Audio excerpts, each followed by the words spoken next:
삶이 무엇인지, 그리고 왜 사는지, 그거를 아는 사람들은 없습니다. 사실은 소소한 사물의 근원도, 아주 작은 사물의 근원도 우리는 모릅니다.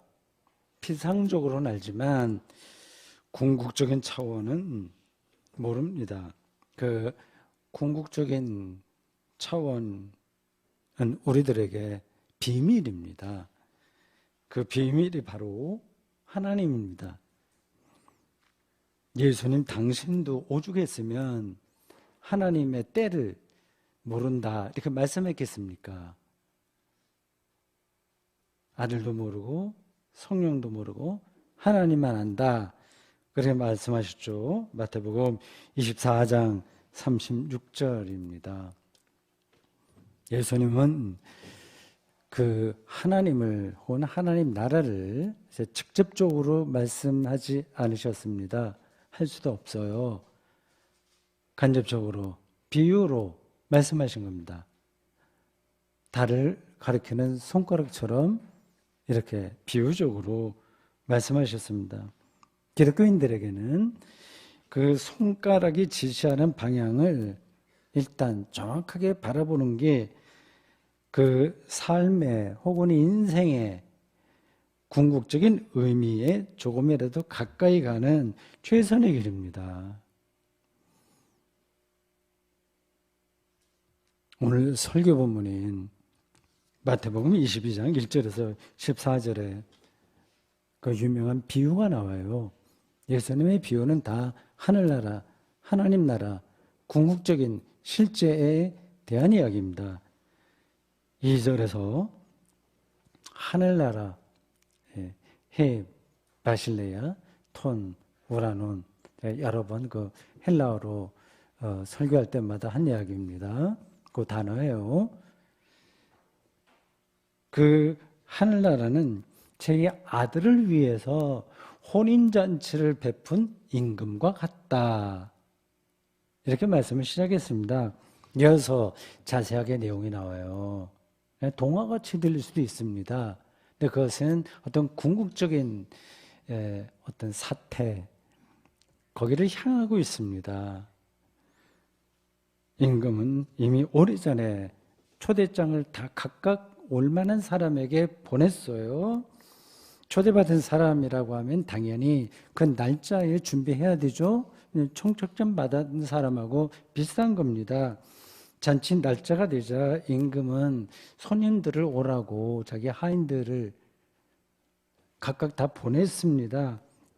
예상하지 못한 일이 벌어졌습니다. 초대받은 사람들이 오기 싫다는 겁니다. 임금은 이건 뭔가 이게 의사소통에 문제가 있나 생각해서 다시 하인들을 또 보냈습니다. 그리고 이렇게 얘기했어요. 내가 오찬을 준비하되 나의 소와 살찐 짐승을 잡고 모든 것을 갖추었으니 혼인잔치에 오소서. 생명의 절정을 가리킵니다. 뭐 요즘으로 바꾸면 대통령이 이제 어떤 큰 행사에 초청을 한 거고, 그리고 이어지는 리셉션도 있으니까 좀 오시라 이렇게 정중하게 초대하는 거하고 비슷합니다. 초대받은 사람들은 오늘 본문에서 임금이 보낸 하인들을 아예 상대도 하지 않고 각각 자기 밭으로 일을 하러 가든지 사업차 출타했습니다. 그뿐만 아니라 임금이 보낸 하인들을 모욕하고 잡아 죽였다고 합니다. 이 사실을 전해 들은 임금은 당연히 군대를 보내서 그 마을을 쑥대밭 만들었다고 합니다.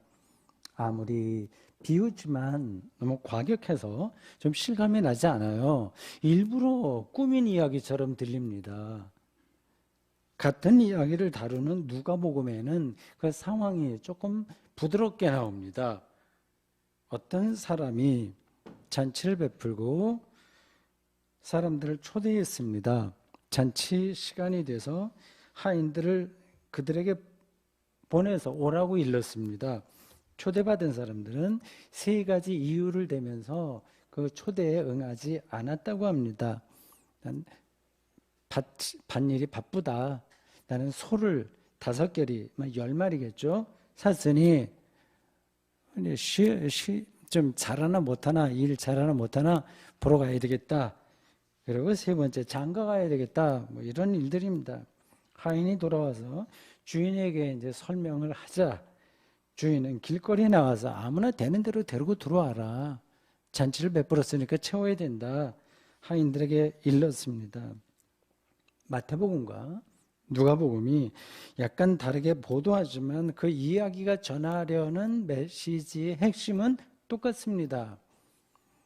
청함을 받은 사람들은 많지만 그 사람들이 다 잔치에 실제로 들어오지는 못했다는 겁니다. 이를 마태복음 22장 14절은 이렇게 요약합니다. 청함을 받은 자는 많되 택함을 입은 자는 적으니라. 설교 제목이 여기 있는 거예요. 청함과 택함 사이. 새 번역 성경으로 다시 읽어보면 이렇습니다. 부름을 받은 사람은 많으나 뽑힌 사람은 적다. 초대받은 거죠. 부름받았다. 초대받은 사람 많으나 뽑힌 사람은 적다. 청함받음이나 부름받음, 초대받음 이게 다 같은 뜻입니다. 이렇게 청함을 받은 사람은 많은 정도가 아니라 사실은 모든 사람들에게 해당합니다. 우리가 세상에 태어났다는 사실이 이미 청함을 받은 것이나 다를 게 없습니다. 이 사실이 얼마나 특별한 일인지를 다 아시니까 제가 여기서 속속들이 말씀드리지 않아도 되겠죠? 얼마나 특별한 일인지를, 이 시간대에 우리가 여기서 존재하고 있다고 하는 게 얼마나 놀라운 일인지를 굳이 설명할 필요가 있겠습니까? 근데 어떤 사람들은 이거 차라리 이럴 바에야 태어나지 않았으면 좋을 뻔했다 이렇게 신세한다는 하는 사람들도 있긴 합니다. 그런 순간들이 또 우리들에게도 종종 있긴 있습니다. 우리의 현실을 보면 그런 말을 할 만도 해요. 그리고 개인적으로 큰 불행에 떨어진 사람들은 더 그렇습니다. 왜 내 인생이 이렇게 구겨졌나? 도대체 왜 이따위냐? 말을만 합니다. 그런 사람들에 대한 이야기는 오늘 본문에서 핵심 주제가 아니라서 저는 거기에는 더 깊이 들어가지 않겠습니다. 다만 어떤 경우에도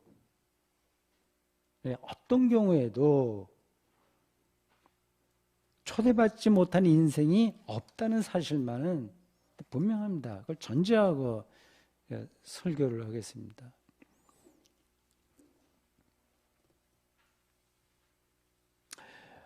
임금이 보낸 하인들을 이제 모욕하고 죽인 이 사람들을 파렴치하거나 폭력적이거나 좀 이상하다, 비인격적이다, 난폭하다 이렇게 생각하시면 곤란합니다. 이 사람들은 나름으로 합리적이고요, 열심으로 사는 사람들이에요. 평범한 사람들입니다. 아주 평범한 정도가 아니라 괜찮은 사람들입니다. 성실하게 밭일을 하고 자기 사업에 최선을 다하는 사람들입니다. 그래서 평생 열심히 뼈 빠지게 땀 흘려서 노력해서 얻은 수입으로 가족의 생활을 책임지고 또 어려운 사람들을 돕기도 하고 열심히 살았을 겁니다. 이들의 삶은 당연하게 높이 평가되어야 됩니다. 오늘날도 우리는 그런 사람들에게 박수를 보내야죠. 그런 사람들입니다. 우리가 성경을 읽을 때 종종 그 딜레마에 빠지는 경우가 이렇습니다. 세상에서 그냥 일반적으로 생각할 때 칭찬받는 이들을 성경이 무조건 칭찬하지 않는다는 사실입니다. 이게 잘 해결이 안 될 거예요. 여러분들이 성경 읽으면서 그건 지나갑니다. 성경에 이런 주장이 갇힌 것일까요? 비현실적인 건 아닐까요? 근면 성실한 삶을 폄훼하면 안 되나 동시에 무조건 옳은 게 아니라는 사실은 눈여겨봐야 됩니다.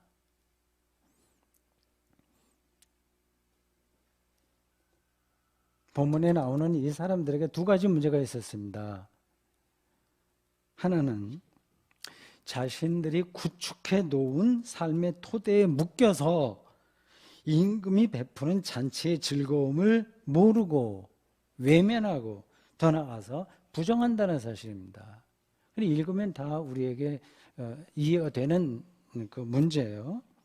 그들은 착하거나 성실할 수는 있지만 영적으로는 둔감한 사람들입니다.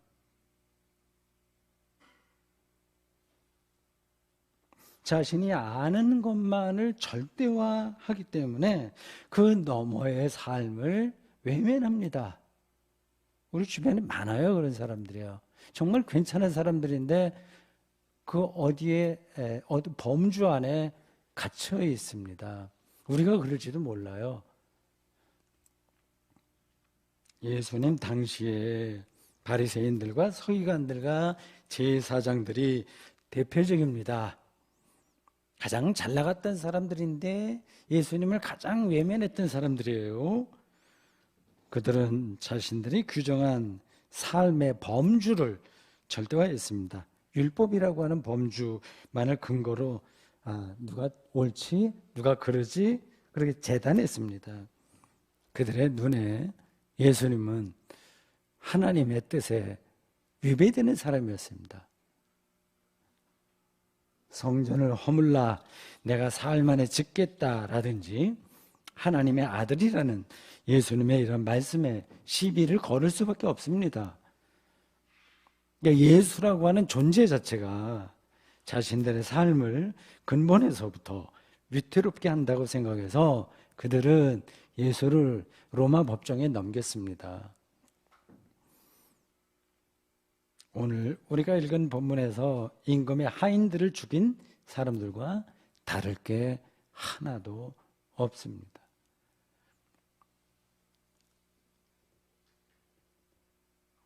오늘 우리는 돈이 지배하는 세상을 삽니다. 모든 일들이 경제의 논리로만 평가됩니다.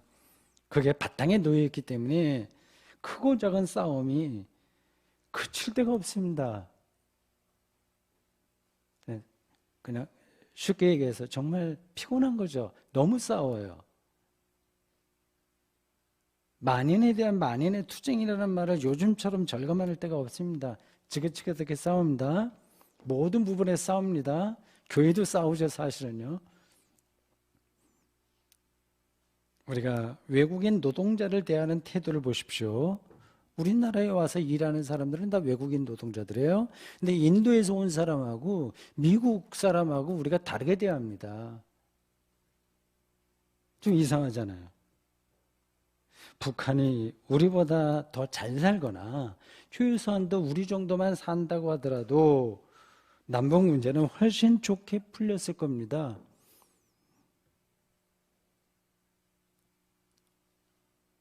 어떻게 보면 대학교 총장이 하는 일보다 그 건물을 청소하는 분들의 일이 더 소중할 수 있어요. 근데 우리는 그렇게 안 보잖아요.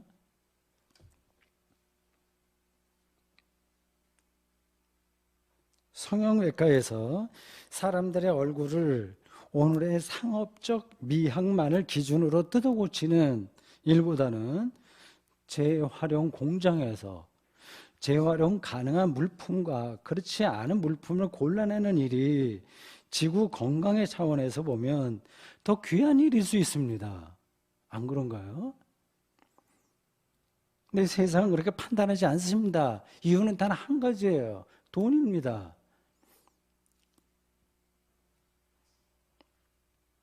임금 잔치의 소중함과 즐거움을 모를 정도로 자기 일에 묶인 본문의 사람들과 오늘 우리는 사실은 다를 게 없죠.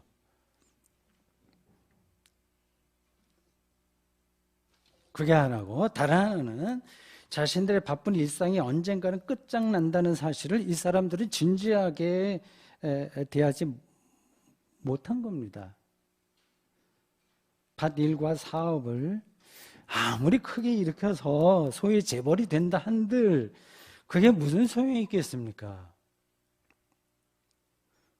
곧 끝장나는 일 아닙니까?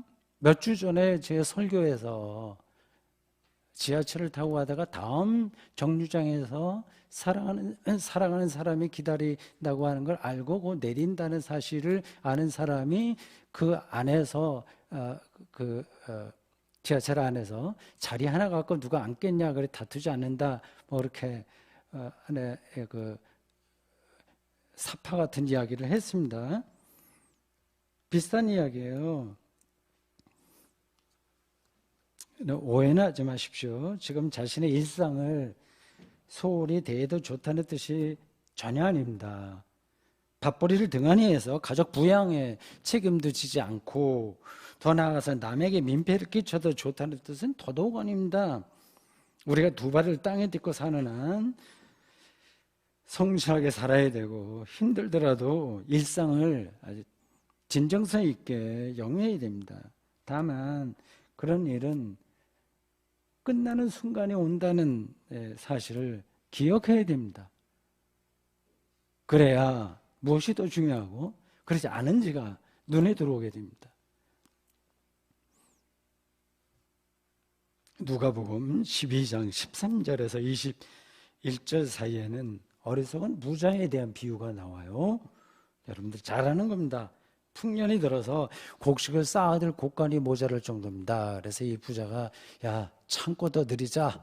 그리고 거기에 차곡차곡 많이 쌓아두자. 그렇게 자신에게 그렇게 얘기합니다. 오늘 우리들의 마음을 대변하는 것 같아요. 2000년 전에 기록된 비유인데 너무 리얼합니다. 이제 됐으니 잘 먹고 마시면서 마음껏 인생을 즐기자.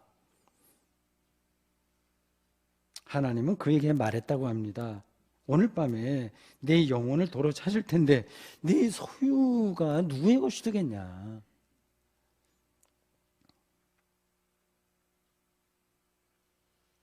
이 비유에 나오는 부자와 오늘 설교 본문의 청함을 받은 사람은 그 마인드가 똑같습니다. 자기가 열정을 불살랐던 모든 일이 끝난다는 사실을 몰랐습니다. 정확하게는 모르는 게 아니라 모르는 사람이 어디 있어요? 모른 척하는 거죠. 그러니 임금의 잔치 초대가 귀찮아지는 겁니다.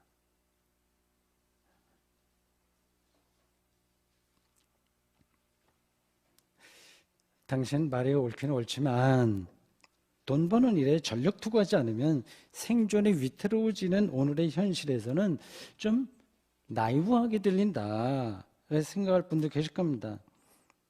그런 분들은 예수님께서 제자들에게 가르쳐준 기도의 내용에 나오듯이 최소한 일용할 양식만은 떨어지지 않도록 열심히 일하고 사십시오. 일용할 양식이 복지 차원에서라도 제도로 자리를 잡을 수 있도록 또한 서로 연대해야 합니다. 현실에서 볼 때 그게 보장되어야 임금 잔치 초대에 마음을 기울일 수 있기 때문입니다. 근데 대한민국에 사는 사람들에게 문제는 일용할 양식이 없어서가 아닙니다. 대다수는 그렇지 않습니다. 그런 분들은 그렇게 많지 않아요. 문제는 대다수가 곡간 확장에만 관심이 있다는 사실입니다. 근데 교회도 마찬가지고요, 사실은. 그래 위험성이 늘 있습니다. 남아 도니까 곡간을 더 늘려야죠. 아주 상식적인 생각입니다. 이로 인해서 거기에 대한 신경을 많이 써야 되니까 죽을 때까지 영혼의 깊이에서 울리는 생명의 소리를 외면하게 됩니다. 들리지 않는 거예요. 다른 일에 정신이 빠지는데 어떻게 그게 임금의 하인이 와서 잔치 시간 됐다고 하는 게 들리겠습니까?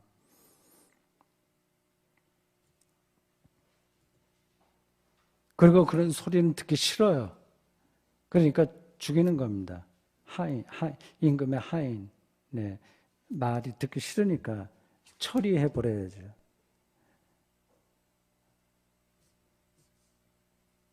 본문에서 임금은 잔치 자리를 채우기 위해서 특단의 조치를 취합니다. 길에 나가서 만나는 사람들을 잔치에 데리고 오겠습니다. 이 비유, 간단한 비유인데 재밌죠? 저는 재밌는데 여러분들 어떻게 들리는지 모르겠습니다. 이 길거리에 있는 사람들은 원래는 초대받지 못했던 사람들이에요. 그들을 끌어들이자 이 잔치 자리가 손님들로 가득 찼습니다. 이들이 바로 택함을 입은 사람들이에요. 처음에 청함을 받지 못했으나 나중에 잔치 자리에 들어가도록 택함, 뽑혔다 그 얘기입니다. 누가복음에는 없는 이야기가 오늘 마태복음 11절부터 나옵니다. 예복을 입지 않은 사람들은 잔치에 들어가지 못했다는 얘기예요. 신약 성서 주석학자들의 설명에 따르면 이 예복 이야기는 별개의 전승이었다가, 이 복음서는 다 전승입니다. 이렇게 구전됐던 게 이제 편집된 건데, 원래는 따로 있었던 건데 이 자리에 마태복음 기자에 의해서 한 군데로 편집되었다고 합니다. 아마 마태복음 공동체의 특별한 상황이 어떤 글이 나오게 되는 데에는 그걸 쓴 사람의 배경이 다 있어요. 그러니까 마태복음을 기록한 사람은 마태라고 하는 공동체의 특별한 상황에서 이 예수님의 이야기를 이렇게 정리한 겁니다. 그 상황을 우리는 사실은 모릅니다. 왜 이 예복 이야기가 여기에 들어가는지는 몰라요. 초대를 받았지만 거절한 사람들과 예복을 입지 않은 사람들 모두 결국은 택함을 입지 못한 사람들이라는 사실만은 분명합니다. 그렇게 정리하고 넘어가시면 돼요. 택함을 입은 사람들에게 나타나는 특징이 두 가지입니다. 앞에서 청함을 받았으나 초대를 거절한 사람들에게 문제가 두 개라고 말씀드렸습니다. 이건 택함을 입은 사람들에게 나타나는 특징 두 가지입니다. 하나는 본문에 다 나오는 이야기예요. 황송하게도 자신들이 왜 잔치에 들어왔는지를 모른다는 특징입니다. 왜 그런지 모르는 거예요. 그냥 길을 가다가 오라고 그러니까 들어온 것 뿐입니다. 원래 초대받았던 사람들은 귀족과 왕족입니다. 그들의 초대를 거절했기 때문에 길을 가던 평범한 사람들이 잔치에 들어오게 된 것뿐입니다. 만약 원래 초대받았던 사람들이 다 잔치에 들어왔다고 한다면 그럼 길거리에 있던 사람들은 들어올 기회는 없었어요. 정말 이해할 수 없는 일이 벌어진 겁니다. 왜 이런 일이 벌어졌는지 자기들도 잘 사실은 모릅니다. 그러니까 기적이라고 말할 수밖에 없는 어떤 놀라운 사건이 그들 앞에 벌어진 겁니다. 비유적으로 길을 가다가 우리 대구에 번화가 동성로인가요? 예. 동성로 나가보니까 정말 오래됐네요. 거의 오랫동안 수십 년 동안 못 나가봤는지 모르겠습니다. 못 나간 게 아니라 갈 기회도 없고 하니까. 옛날에 제가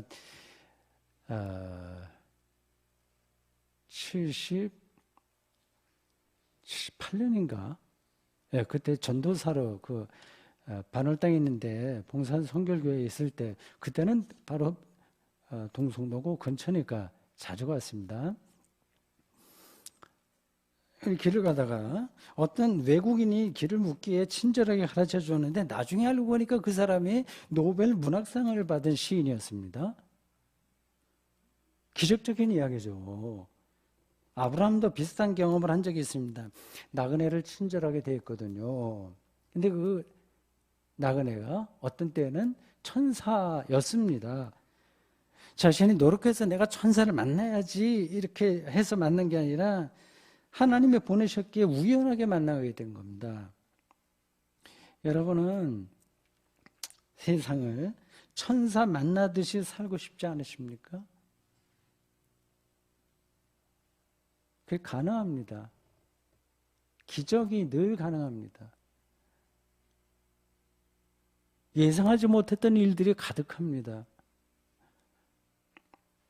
영혼의 눈이 열리면 여러분은 매일 길을 가다가 얼떨결에 임금의 잔치에 들어간 사람처럼 일상에서 기적을 만날 겁니다. 잘 믿어지지 않으시나요? 아마 믿어주시겠죠? 이해가 되시겠죠? 혹시 안 되는 분이 있으면 예배 마치고 저에게 오시기 바랍니다.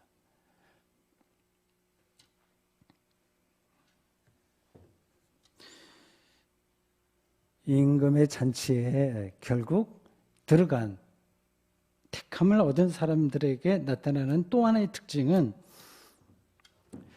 그들에게는 선과 악의 기준이 적용되지 않는다는 사실입니다. 10절에 나와 있어요. 이 말씀은 물론 오해받기가 쉽습니다. 뭐 악을 행해도 괜찮다는 말이냐? 하늘나라에 얼마든지 갈 수 있다는 말이냐? 그렇게 생각하면 오해죠. 하나님은 존재론적으로 선이기 때문에 그가 베푼 잔치에 악이 들어올 수는 없습니다. 악인이 들어갈 수는 없어요. 이 비유에서 나오는 악과 선은 사람의 기준에서 보는 것을 가리킵니다. 유대인들의 기준에 따르면 악은 율법을 범하는 것이고 선은 율법을 지키는 겁니다. 그러니까 세리와 창녀는 그러니까 그들의 눈으로 볼 땐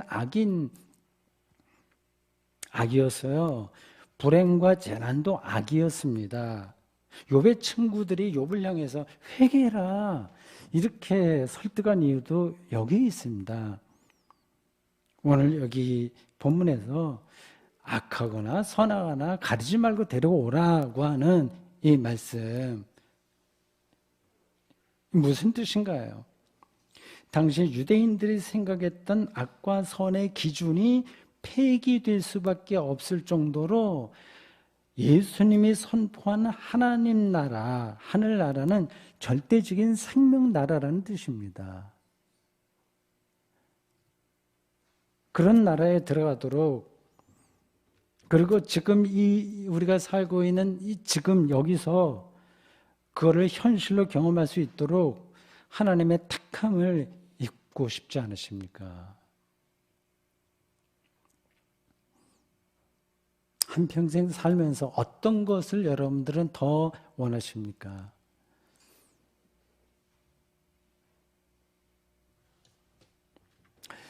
설교를 들으시면서 여러분들 머릿속에 여러 가지 생각이 오갈 겁니다.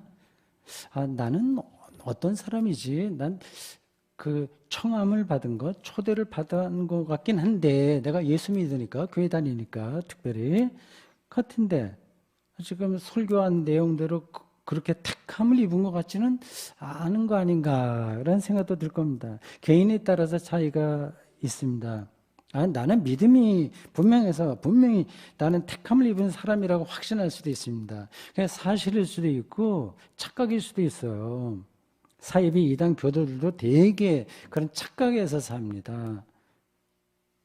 그리고 또 어떤 이는 잔치 초대를 거부할, 잔치 초대가 뭘 가리키는지 제가 설교 앞에서 설명을 직접적으로 하진 않았지만 전달은 됐죠. 생명의 그 절정을 가리킵니다. 기쁨, 자유, 평화, 해방, 안식 그런 개념들로 총체가 되는 그 구원의 상태를 얘기하는 거예요. 그 잔치 초대를 거부할 기회만 찾고 있을지 모릅니다. 그런 건 시시하니까. 우리는 어느 쪽으로 기울어져 있습니까? 제가 보기에 대개의 기독교인들은 그 초대받음, 청함과 그 나라에 들어감, 택함, 그 사이 어디쯤에서 삽니다. 이게 청함이 여기 있고 택함이 여기라고 하면 여기 어디쯤에 있습니다. 청함을 받았다는 말은 생명의 나라로 초대받았다는 뜻이고 택함을 입었다는 말은 생명의 나라로 들어오도록 허락받았다는 뜻입니다. 청함은 구원의 가능성, possibility라고 한다면 택함은 구원의 현실성, reality 이렇게 신학적으로 설명할 수 있습니다. 하나는 가능성이고 하나는 현실성이에요. 이 구원이라고 하는 말에 다른 걸 붙여도 됩니다. 사랑의 가능성과 사랑의 현실성이라고 해서 생각하실 때입니다. 아니면 자유나 해방의 가능성과 그것의 현실성으로 바꿔도 그렇게 생각해도 됩니다. 누구나 사랑의 가능성을 갖고 태어나지만 그걸 현실성으로 경험하는 사람은 드뭅니다. 가능성 언저리에 머물러 있다가 죽는 사람도 있고 그 현실성에 가까이 다가가서 죽는 사람도 있습니다. 각각 인생이 다릅니다. 여러분 모두 택함에 가까운 위치에서 최선으로 거의 가까이 가서 살고 싶을 겁니다. 다시 여러분 스스로에게 질문해 보십시오. 저에게도 하는 질문입니다. 지금 나는 어디쯤 살고 있을까?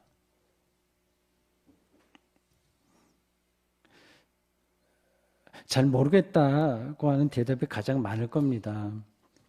저 자신도 어느 위치에서 살고 있는지, 스펙트럼이라고 할 수 있는데, 이 큰, 펼쳐진, 청함과 택함, 이 사이 어디쯤에 있을 텐데, 저 자신도 확실하게 모릅니다. 성령만이 아시겠죠. 조심스럽게나마 그것을 가늠해 볼 수 있는 기준을 말씀드리겠습니다. 이건 저를 향한 설교이기도 합니다. 그 기준은 이렇습니다. 삶과 세상, 자기 인생이라고 해도 좋아요. 삶과 세상은 어느 정도로 새롭게 느끼는지가 기준입니다. 새로움에 대한 경험이에요. 사도 바울의 표현으로는 자신이 예수 그리스도 안에서 새로운 피조물이라고 하는 사실을 점점 더 날이 갈수록 절실하게 더 실질적으로 경험하는 것을 가리킵니다. 나이가 들어서 몸은 후패하지만 영혼은 더 새로워진다고 하는 그 바울의 고백을 여러분들이 아시겠죠? 예수 그리스도 안에서 어제의 나와 오늘의 내가 다르다는 사실을 가슴 시릴 정도로 느낄 겁니다. 그게 새로움이에요. 그래서 그게 더 나아가서 자기 죽음까지 새로운 차원에서 받아들이게 됩니다. 죽으면 어떻게 하지? 이게가 아니라 그걸 새로운 것으로 느끼게 됩니다. 삶과 죽음이 그리스도 안에서 하나라는 경지까지 나아가게 될 겁니다. 동의하실 겁니다. 그렇습니다. 사랑하는 성도 여러분, 우리는 하나님이 준비하신 생명의 천국 잔치 자리에 오라고 청함을 받았을 뿐만 아니라 들어갈 수 있도록, 그리고 지금 누릴 수 있도록 택함을 입은 사람들입니다. 그 안으로 들어가 보십시오. 아멘.